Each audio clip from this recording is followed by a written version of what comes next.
കേരളത്തിൽ അധികാരത്തിൽ വന്ന വി.ഡി. സതീശന്റെ നേതൃത്വത്തിലുള്ള പുതിയ UDF സർക്കാർ വലിയ പ്രതീക്ഷയാണ് നൽകുന്നത്.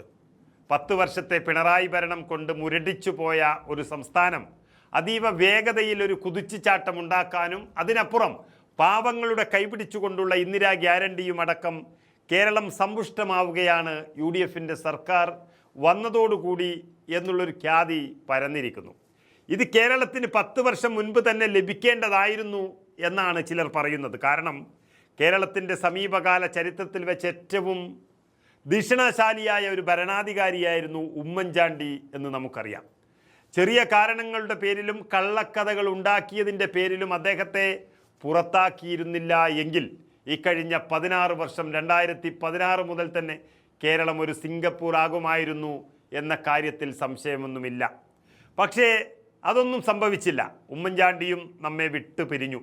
പക്ഷേ അദ്ദേഹത്തിൻ്റെ മകൻ ചാണ്ടി ഉമ്മൻ തൻ്റെ പിതാവിൻ്റെ കാഴ്ചപ്പാടുകളെയും അതിൻ്റെ സാക്ഷാത്കാരത്തെയും ഒക്കെ കുറിച്ച് വളരെ വ്യക്തമായി തന്നെ കേരളത്തെ ഇങ്ങനെ പുതിയ സർക്കാരിനെ ഓർമ്മപ്പെടുത്തിക്കൊണ്ടേയിരിക്കുന്നു.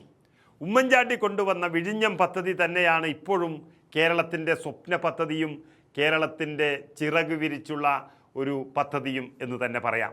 കേരളത്തിൻ്റെ ഇനിയുള്ള വളർച്ച എന്ന് പറയുന്നത് വിഴിഞ്ഞത്തെ ചുറ്റിപ്പറ്റി തന്നെയായിരിക്കും. അത് ഈ ബഡ്ജറ്റ് വ്യക്തമായ സൂചന നൽകിയപ്പോൾ ഉമ്മൻചാണ്ടിയുടെ ആ ദീർഘവീക്ഷണം ചാണ്ടി ഉമ്മൻ ഓർമ്മിപ്പിക്കുകയാണ്. അതുപോലെ ഉമ്മൻചാണ്ടി നിർത്തലാക്കിയ ബാറുകൾ തുറന്ന പിണറായി വിജയൻ കേരളം മുഴുവൻ മദ്യത്തിൻ്റെയും മയക്കുമരുന്നിൻ്റെയും ഒരു നാടാക്കി മാറ്റിയത് ചാണ്ടി ഉമ്മൻ സഭയിൽ ഓർമ്മപ്പെടുത്തുമ്പോൾ അത് ഉമ്മൻചാണ്ടി എന്ന ഒരു മനുഷ്യൻ്റെ വലിയ വിടവാണ് കാണുന്നത്. അതുപോലെ കായിക രംഗത്തും വ്യക്തമായ കാഴ്ചപ്പാടുകൾ ഉമ്മൻചാണ്ടിയുടെ മകനുണ്ട് എന്ന് പറയാതിരിക്കാൻ കഴിയില്ല. കേരളത്തിന് വേണ്ടത് മെസ്സിയെ കാത്തിരിക്കുന്ന ഒരു ജനക്കൂട്ടത്തെയല്ല, മറിച്ച് മെസ്സിയെ സൃഷ്ടിക്കുന്ന ഒരു ജനക്കൂട്ടത്തെ എന്ന് അദ്ദേഹം പറയുന്നു. മെസ്സി തന്നെ ജനിച്ച് ഈ ജനങ്ങളിൽ പിറവിയെടുക്കുന്ന ഒരു കേരളത്തെയാണ് ചാണ്ടി ഉമ്മൻ വിഭാവനം ചെയ്തത്. അതായത് ബോംബെയിലും ദില്ലിയിലും ഹൈദരാബാദിലും കൽക്കട്ടയിലുമൊക്കെ വന്നുപോയ മെസ്സി കേരളത്തിൽ വരാതെ തിരിച്ചു പോയത് കേരളത്തിനെ അപമാനിക്കുന്നതിനപ്പുറം അതിൻ്റെ ഇടപെടൽ ആരുടേതായിരുന്നുവെന്നും ആ കഴിവില്ലായ്മ ക്രമേണ കേരളം അറിയുമെന്നും ചാണ്ടി ഉമ്മൻ ഇവിടെ പറയുമ്പോൾ അങ്ങനെയുള്ളൊരു മെസ്സിയെ കാത്തിരിക്കാൻ കേരളം പാടില്ല, ഇവിടെ തന്നെ മെസ്സിമാർ ഉണ്ടാകട്ടെ എന്നുള്ളതാണ് പറയുന്നത്.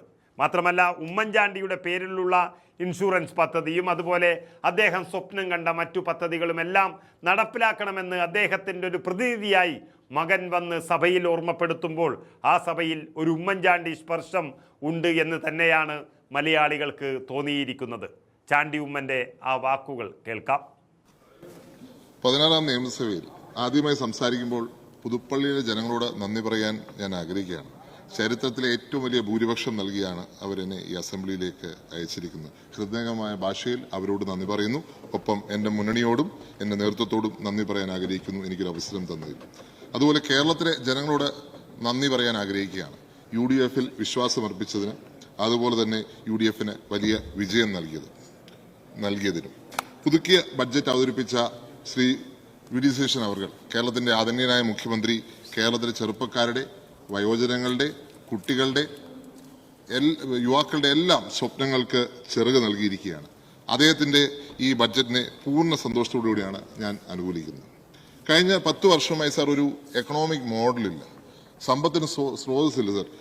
ഏറ്റവും കൂടുതൽ ഇടതുപക്ഷം ആശ്രയിച്ചത് മദ്യത്തെയും അതുപോലെ തന്നെ ലോട്ടറിയാണ്. അപ്പോൾ ഒരു ആൽക്കഹോൾ എക്കോണമിക് മോഡൽ എന്ന് വേണമെങ്കിൽ പറയാം. 900-ൽ പരം ബാറുകൾ തുറന്നും മദ്യത്തിന്റെ ലഭ്യത കൂട്ടിയും സാമ്പത്തിക നില ഭദ്രമാക്കാനാണ് കഴിഞ്ഞ സർക്കാർ ശ്രമിച്ചിട്ടുള്ളത്. അങ്ങനെ ഒരു എക്കണോമിക് മോഡൽ സസ്റ്റൈനബിൾ അല്ല എന്നുള്ളത് 35,355 കോടിയുടെ റവന്യൂ കമ്മി കാണിച്ചു തരുന്നുണ്ട്. അതിൽ നിന്നൊരു മാറ്റമാണ് ഈ സർക്കാർ ആഗ്രഹിക്കുന്നത്. അതിന് മാറ്റം നമുക്ക് കാണുവാൻ സാധിക്കും. അത് ബ്ലൂ എക്കോണമി. നമുക്കറിയാം, വിഴിഞ്ഞം വലിയൊരു സാധ്യത നമ്മുടെ മുന്നിൽ തുറന്നിട്ടിരിക്കുക. കേരളത്തെയും ഏറ്റവും മികച്ച രാജ്യങ്ങളോടൊപ്പം നിർത്തുവാൻ സാധിക്കുന്ന വിഴിഞ്ഞത്തിന്റെ ആ സാധ്യത ഉപയോഗിച്ചുകൊണ്ട് തന്നെ നമ്മൾ മുന്നോട്ട് പോയി. UDF സർക്കാർ 2015 കൊണ്ടുവന്ന പദ്ധതി, ഉമ്മൻചാണ്ടി സർക്കാർ കൊണ്ടുവന്ന പദ്ധതി, അത് മുന്നോട്ട് കൊണ്ടുപോകുമ്പോൾ നമ്മളൊരു മാരിടൈം ഹബ്ബാക്കി മാറുവാൻ വേണ്ടി നമ്മൾ കൊല്ലം, ബേപ്പൂർ, അഴീക്കൽ തുറമുഖങ്ങളുടെ വികസനം നടത്തുന്നു. ഒപ്പം വിഴിഞ്ഞത്തെ കപ്പൽ നിർമ്മാണശാല എന്നിവ കേരളത്തിന്റെ വികസനത്തിന് ആക്കം കൂട്ടുന്നതാണ്. സർ, 2 നോളജ് എക്കോണമിയാണ് സർ. ചെറുപ്പക്കാർ മുഴുവൻ ഇന്ന് വിദേശത്തേക്കാണ് പഠിക്കുവാനും അല്ലെങ്കിൽ ജോലി ചെയ്യുവാനും. നമ്മുടെ ചെറുപ്പക്കാർ കഴിവ് മുഴുവൻ വിദേശ രാജ്യങ്ങളിലേക്ക് പോകുന്ന സാഹചര്യത്തിൽ നമുക്ക് അവരെ ഇവിടെ ഉപയോഗിക്കുവാൻ തക്ക രീതിയിൽ ഒരു നോളജ് എക്കോണമി വളർത്തുവാൻ നോളജ് വാലി പദ്ധതിയും അതുപോലെ വയനാട്ടിലെ ട്രൈബൽ യൂണിവേഴ്സിറ്റിയും ജെൻസി സ്റ്റാർട്ടപ്പ് പദ്ധതിയും ഒക്കെ അന്താരാഷ്ട്ര നിലവാരത്തിൽ നമ്മുടെ വിദ്യാർത്ഥികൾക്ക് അവസരം കൊടുക്കാൻ വേണ്ടിയുള്ളതാണ്. മൂന്നാമതൊരു എക്കോണമി മോഡൽ എന്ന് പറഞ്ഞാൽ ട്രാൻസ്പോർട്ട് എക്കോണമിയാണ് സർ. ഈ സർക്കാരിന്റെ ഫ്ലാഗ്ഷിപ്പ് പദ്ധതിയായിട്ട് ഞാൻ കണക്കാക്കുന്നത് തിരുവനന്തപുരം കോഴിക്കോട് മെട്രോ പദ്ധതികളാണ്. 2011 ഉമ്മൻചാണ്ടി സർക്കാർ മോണോറെയിലായിട്ട് തുടങ്ങി, പിന്നെ ലൈറ്റ് മെട്രോ ആയിട്ട് രൂപാന്തരം പ്രാപിച്ച് കഴിഞ്ഞ 10 വർഷക്കാലം ഇടതുപക്ഷം ഒന്നും ചെയ്യാത്ത, അല്ലെങ്കിൽ വളരെ കുറച്ച് കാര്യങ്ങൾ മാത്രം ചെയ്ത 2 പദ്ധതികളാണ് വീണ്ടും ജീവൻ നൽകിക്കൊണ്ട് 20 കോടി രൂപ ഇവിടെ അനുവദിച്ചിരിക്കുന്നത് ഈ സർക്കാർ. ഈ 2 നഗരങ്ങളുടെ വികസനത്തിന് ആക്കം കൂട്ടുന്ന പദ്ധതി കേരളത്തിന്റെ ഭാവിക്ക് ശക്തി പകരുന്നതാണ്. സാർ, എന്തിനാണ് കൂടുതൽ മെട്രോകൾ? എന്തിനാണ് നമ്മൾ പൊതു ഗതാഗതത്തെ കൂടുതൽ ആശ്രയിക്കേണ്ടത്, പ്രോത്സാഹിപ്പിക്കേണ്ടത്? 1 പൊല്യൂഷൻ നിയന്ത്രണം, 2 നമ്മുടെ ഫ്യൂവൽ കോസ്റ്റ്. നമുക്ക് നിയന്ത്രിക്കാൻ പറ്റാത്ത രീതിയിൽ വളർന്നുകൊണ്ടിരിക്കുകയാണ്. നമ്മുടെ നഗരങ്ങൾ ചെറിയ മാറ്റങ്ങൾ വരുത്തിയാൽ പബ്ലിക് ട്രാൻസ്പോർട്ട് സിസ്റ്റം കൂടുതൽ എഫിഷ്യന്റ് ആക്കി മാറ്റാം എന്നാണ് ഞാൻ വിശ്വസിക്കുന്നത്. ഈ മെട്രോകൾക്കൊപ്പം കൊച്ചി മെട്രോയ്ക്ക് പുതിയ ലൈനിന്റെ സ്ഥലം എടുക്കുമ്പോൾ ഒരു സൈക്ലിംഗ് ട്രാക്കിന് കൂടി സ്ഥലം എടുക്കണമെന്നാണ് ഞാൻ പറയുക. കാരണം നമുക്കറിയാം, വിദേശത്തെ എല്ലാ രാജ്യങ്ങളിലും, അത് US ആണെങ്കിലും UK ആണെങ്കിലും യൂറോപ്പ് ആണെങ്കിലും എല്ലാ രാജ്യത്തും ഒരു സൈക്ലിംഗ് ട്രാക്ക് ഉണ്ട്. അതിനോടൊപ്പം സൈക്ലിംഗ് റാക്ക് ഉണ്ട്. അതുപോലെ തന്നെ ഓഫീസുകൾ ചേഞ്ചിങ് ഫെസിലിറ്റി ഉണ്ട്. ഞാനിവിടെ ആദ്യത്തെ ദിവസം സൈക്കിളിലാണ് വന്നത് സർ. അന്ന് വന്നപ്പോൾ എനിക്ക് ചേഞ്ച് ചെയ്യാൻ ഒരു ഫെസിലിറ്റി ഇല്ല. ഞാൻ അതുകൊണ്ട് തന്നെ സ്പീക്കർ സാറിനോട് അഭ്യർത്ഥിക്കുകയാണ്, ഇവിടെ ഒരു ചേഞ്ചിങ് ഫെസിലിറ്റി തുടക്കം കുറിച്ചുകൊണ്ട് കേരളത്തിലെ എല്ലാ സ്ഥാപനങ്ങൾക്കും ഒരു മാതൃക അങ്ങ് തന്നെ കാണിച്ചു കൊടുക്കണം എന്ന് ഞാൻ ആഗ്രഹിക്കുക. അതുപോലെ തന്നെ വിദേശത്തെ എല്ലാ രാജ്യങ്ങളിലും കമ്പനീസ് ഇൻസെന്റീവ്സ് കൊടുക്കും. എന്തിനാണ്? സൈക്കിൾ വരുന്ന ആളുകൾക്ക് പോലും, സ്റ്റാഫിന് പോലും. അങ്ങനെ ഒരു പ്രോത്സാഹിപ്പിക്കുന്നത് പൊല്യൂഷനും ഫ്യൂവൽ കോസ്റ്റിനും മാത്രമല്ല ആരോഗ്യത്തിനും നല്ലതാണ്. പലരും ഇന്ന് ജിമ്മിൽ പോകുന്നതിന് പകരം ഇങ്ങനെ സൈക്കിളിൽ യാത്ര ചെയ്താൽ തീർച്ചയായിട്ടും ആരോഗ്യകരമാണ്. 2 പേരെ കണ്ട് സംസാരിച്ച് വരികയും ചെയ്യാം എന്നുള്ളത് ഒരു യാഥാർത്ഥ്യമായി നിൽക്കുകയാണ്. അതുപോലെ ഈ സർക്കാർ ഊന്നൽ കൊടുക്കുന്ന ഒരു കാര്യമാണ് സ്പോർട്സ് എക്കോണമി. മലബാറിലെ പുതിയ സ്റ്റേഡിയം തീർച്ചയായിട്ടും നമ്മുടെ സ്പോർട്സ് എക്കോണമിക്ക് ആക്കം കൂട്ടുന്നതാണ്. നമ്മുടെ കേരളത്തിലെ സ്പോർട്സിനെ അടിസ്ഥാനപ്പെടുത്തി ഒരു എക്കോണമി ഡെവലപ്പ് ചെയ്യാൻ സാധിക്കും സർ. നമുക്കറിയാം, മെസ്സിയെ കാത്ത് നമ്മളിരുന്നു, മെസ്സി വന്നില്ല. പക്ഷെ മെസ്സി വന്നു, ഇന്ത്യയിൽ വന്നു, പക്ഷെ ഈ കേരളത്തിൽ വന്നില്ല.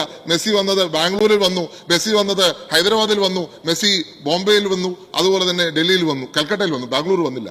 ഈ നഗരങ്ങളിൽ വന്നു. അദ്ദേഹം കോടിക്കണക്കിന് രൂപ ഇന്ത്യയിൽ നിന്ന് കൊണ്ടുപോയി. കേരളത്തിൽ വരാത്തതിന്റെ കാരണം എന്താണെന്ന് എനിക്കറിയില്ല. നമുക്ക് കാലം കഴിയുമ്പോൾ തെളിയുമായിരിക്കും എന്തുകൊണ്ട് മെസ്സി വന്നില്ല എന്നുള്ളത്. മെസ്സിയെ കാത്താണ് ഞങ്ങൾ ഇരുന്നത്, പക്ഷെ മെസ്സി വന്നില്ല. തീർച്ചയായിട്ടും നമുക്ക് കേരളത്തിൽ ഒരു മെസ്സി ഉണ്ടാക്കുകയാണ് വേണ്ടത്. അതിന് ഇൻഫ്രാസ്ട്രക്ചർ വേണം. ഇൻഫ്രാസ്ട്രക്ചർ മാത്രമല്ല, എക്സിസ്റ്റിംഗ് ഇൻഫ്രാസ്ട്രക്ചർ, സ്കൂളുകളിലുള്ള ഇൻഫ്രാസ്ട്രക്ചർ സ്കൂൾ സമയത്തിന് ശേഷം വിട്ടുകൊടുക്കുന്നതും ആലോചിക്കണം. ഒപ്പം നമ്മുടെ വിദ്യാഭ്യാസ സമ്പ്രദായത്തിൽ സ്പോർട്സ് അനിവാര്യമായി മാറേണ്ടതുണ്ട്. നമ്മുടെ സ്പോർട്സ് സ്കൂളുകളിൽ ഇന്ന് അധ്യാപകരില്ല. നമുക്കറിയാം, പല വിദേശ രാജ്യത്തും സ്പോർട്സ് അധ്യാപകരില്ലെങ്കിൽ അവിടെ സ്കൂളിന് അംഗീകാരം റദ്ദാക്കും. ഫ്രാൻസ്, സ്വീഡൻ അടക്കമുള്ള രാജ്യങ്ങളിൽ നിശ്ചിത അവേഴ്സ് സ്പോർട്സ് സ്കൂൾ ട്രെയിനിങ് കൊടുത്തിരിക്കണം. നമുക്ക് ഫിസിക്സ് പഠിപ്പിക്കുന്ന പോലെ, കെമിസ്ട്രി പഠിപ്പിക്കുന്ന പോലെ അവിടെയും ഒരു അധ്യയനമാണ്, അല്ലെങ്കിൽ ഒരു വിഷയമായി അത് മാറിയിരിക്കുകയാണ്.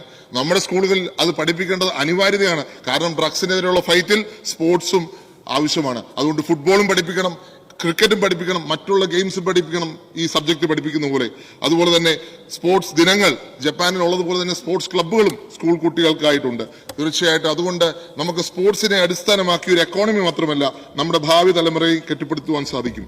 ഏവിയേഷൻ എക്കോണമിയാണ് മറ്റൊരു പ്രത്യേകത ഈ ഗവൺമെന്റിന്റെ. 200 കോടി ചെലവഴിച്ച ഒരു ലോജിസ്റ്റിക് ഹബ്ബ് വരികയാണ്. തീർച്ചയായിട്ടും എനിക്ക് സർക്കാരിനോട് ആവശ്യപ്പെടാനുള്ളത്, ഉമ്മൻചാണ്ടി സർക്കാരിന്റെ കാലത്ത് തുടങ്ങിയ എയർ ആംബുലൻസും സീപ്ലെയിൻ പദ്ധതിയും കൂടി തിരികെ കൊണ്ടുവരണം എന്നുള്ളതാണ്. നമുക്കറിയാം, ഇന്നലെ കൗശിക് എന്നുള്ള വിദ്യാർത്ഥിയെ കൊണ്ടുവരുവാൻ നമ്മൾ ആളുകൾ ആഹ്വാനം കൊടുക്കുന്നുണ്ടായിരുന്നു, ആംബുലൻസിന് വഴി കൊടുക്കണമെന്ന് പറഞ്ഞുകൊണ്ട്. നമുക്ക് അതിനൊരു മാറ്റം വരണ്ടേ? നമ്മുടെ എയർ ആംബുലൻസ് ഉപയോഗിക്കേണ്ട ഒരു കാര്യമല്ലേ നമ്മുടെ കുട്ടികളെ സംരക്ഷിക്കുവാൻ, അല്ലെങ്കിൽ അപകടത്തിൽപ്പെടുന്നവരെ സംരക്ഷിക്കുവാൻ? അതുകൊണ്ട് എല്ലാ ജില്ലകളിലും, എയർപോർട്ടില്ലാത്ത എല്ലാ ജില്ലകളിലും എയർ സ്ട്രിപ്പ് തുടങ്ങുന്നതും ആലോചിക്കേണ്ട ഒരു കാര്യമാണ്. അടുത്തതാണ് ടൂറിസം എക്കോണമി സർ. വ്യവസായ പദ്ധതി നൽകിയതിലൂടെ ടൂറിസം എക്കോണമി ഒരു ബൂസ്റ്റ് കൊടുത്തിരിക്കുകയാണ് ഈ സർക്കാർ. പ്രത്യേകമായ അഭിനന്ദനങ്ങൾ ആ കാര്യത്തിൽ രേഖപ്പെടുത്തുന്നു. ഒപ്പം മാരിടൈം സ്പോർട്സ്, അതും വാട്ടർ സ്പോർട്സും അനന്തമായ സാധ്യത തരുന്നുണ്ട് കേരളത്തിന്. ഇന്റർനാഷണൽ മാരിടൈം മ്യൂസിയം അതുപോലെ തന്നെ കരുത്തു പകരുകയാണ്. എനിക്ക് പ്രത്യേകമായ നന്ദി സർക്കാരിനോട് പറയാനുള്ളത്, റബ്ബറിന്റെ താങ്ങുവില 250 ആക്കിയതിലുള്ള നന്ദി പറയാനുണ്ട്. ഒപ്പം പുതുപ്പള്ളിക്ക് 3 പ്രധാനപ്പെട്ട പദ്ധതികളാണ് സാർ കൊടുത്തിരിക്കുന്നത്. 1 പുതുപ്പള്ളി വെന്നിമല 1 കോടി രൂപ, 2 പുതുപ്പള്ളിയിലെ IT പാർക്ക് 5 കോടി രൂപ, തലപ്പാടിയിലെ ഹോസ്പിറ്റൽ 4 കോടി രൂപ. ഇത് ഞാൻ ഈ സഭയിൽ ആദ്യമായി സംസാരിക്കുമ്പോൾ ഞാൻ ആദ്യം പറഞ്ഞൊരു കാര്യമാണ്. കോട്ടയത്ത് ഒരു IT പാർക്ക് വേണം. കോട്ടയത്ത് മാത്രമല്ല, മധ്യ തിരുവിതാംകൂർ ഭാഗത്ത് ഒരു IT പാർക്കില്ല. അപ്പോൾ ഇന്ന് പുതുപ്പള്ളിയിൽ തുടങ്ങിയിരിക്കുന്ന അല്ലെങ്കിൽ അനുവദിച്ചിരിക്കുന്ന IT പാർക്കിന് പൂർണ്ണ പിന്തുണ സർക്കാർ നൽകണമെന്ന് ആഗ്രഹിക്കുക. പുതുപ്പള്ളിക്കാരനായ ഒരു വ്യക്തിയാണ്, കേരളത്തിലെ ഒരു വ്യക്തിയാണ്, മലയാളി ഒരു വ്യക്തിയാണ്, ലോകത്ത് ഏറ്റവും കൂടുതൽ ശമ്പളം മേടിക്കുന്ന തോമസ് കുര്യൻ. പക്ഷേ നമുക്ക് ഇതേപോലെ ചെറുപ്പക്കാരെ ഈ നാട്ടിൽ നിർത്തണ്ടേ? അവരെ ഈ IT രംഗത്ത് ഉൾപ്പെടെ നമുക്ക് പ്രോത്സാഹനം കൊടുക്കണ്ടേ? തീർച്ചയായിട്ടും ആ പ്രോത്സാഹനം കൊടുക്കുവാൻ ഈ IT പാർക്ക് പദ്ധതി ഉപകരിക്കും എന്നുള്ള കാര്യത്തിൽ യാതൊരു സംശയവുമില്ല. അതിന് സർക്കാരിന്റെ പൂർണ്ണ പിന്തുണ ഉണ്ടാവണം. നമ്മളെല്ലാ കാര്യങ്ങളും വിദേശത്താണ് പഠിക്കുന്നത്. പ്രത്യേകിച്ച് നമ്മുടെ കുടുംബ ബന്ധങ്ങളിൽ ഉൾപ്പെടെ ഇത് വിദേശത്താണ് പഠിക്കുന്നത്. പക്ഷെ നമ്മൾ നല്ല കാര്യങ്ങൾ ചിലത് പഠിക്കാൻ ആവശ്യമുണ്ട് സാർ. പ്രത്യേകിച്ച് സംസ്കാരം സംരക്ഷിക്കുന്ന കാര്യത്തിൽ, ചരിത്രം സംരക്ഷിക്കുന്ന കാര്യത്തിൽ നമ്മൾ വിദേശത്തൊരു ദേവാലയത്തിൽ ചെന്നാൽ അവിടെ പൈസ കൊടുത്ത് വേണം അകത്ത് കയറാൻ, അവരുടെ ഹെറിറ്റേജ് കാണുവാൻ. ഇവിടെ നമുക്ക് നമ്മുടെ ഹെറിറ്റേജിനെ സംരക്ഷിക്കാൻ അനിവാര്യതയാണ് സാർ. ഓരോ മണ്ഡലത്തിലും അതേപോലത്തെ ഹെറിറ്റേജ് സ്ഥലങ്ങൾ കാണും. എന്റെ മണ്ഡലത്തിലുള്ള സ്ഥലമാണ് പുതുപ്പള്ളി വെണ്ണിമല രാമലക്ഷ്മണ ക്ഷേത്രം. അത് വളരെയധികം പഴക്കം ചെന്നൊരു ക്ഷേത്രമാണ്. അതിന്റെ പിന്തുണ, അതിനുവേണ്ടി പുനരുദ്ധാരണത്തിന് പിന്തുണ നൽകിയ സർക്കാരിനോട് നന്ദി പറയുന്നു. അതുപോലെ തലപ്പാടി ഹോസ്പിറ്റൽ കഴിഞ്ഞ കാലങ്ങളിൽ കഴിഞ്ഞ സർക്കാർ അവഗണിച്ച ഒരു പദ്ധതിയാണ്. അവിടെ സർക്കാർ നൽകിയ 4 കോടി ആ പദ്ധതിക്ക്, ഹോസ്പിറ്റലിന് വളരെയധികം ശക്തി നൽകും. എന്റെ പിതാവിന്റെ സ്വപ്നമായിരുന്നു ഈ 3 പദ്ധതികളും. അതിന് കൊടുത്ത പിന്തുണയ്ക്ക് പ്രത്യേകമായി നന്ദി പറയുന്നു. ഒപ്പം ഇന്ദിരാ ഗ്യാരണ്ടി, ആ ഗ്യാരണ്ടി വെറും ജുംലയല്ല, നമുക്കറിയാം, വെറും വാക്കല്ല എന്ന് സർക്കാർ തെളിയിച്ചു കഴിഞ്ഞു. 600 കോടി രൂപയാണ് പ്രിയദർശിനി ട്രാൻസ്പോർട്ട് സിസ്റ്റത്തിന് അല്ലെങ്കിൽ സംവിധാനത്തിന് കൊടുക്കാൻ സർക്കാർ തീരുമാനിച്ചിരിക്കുന്നത്.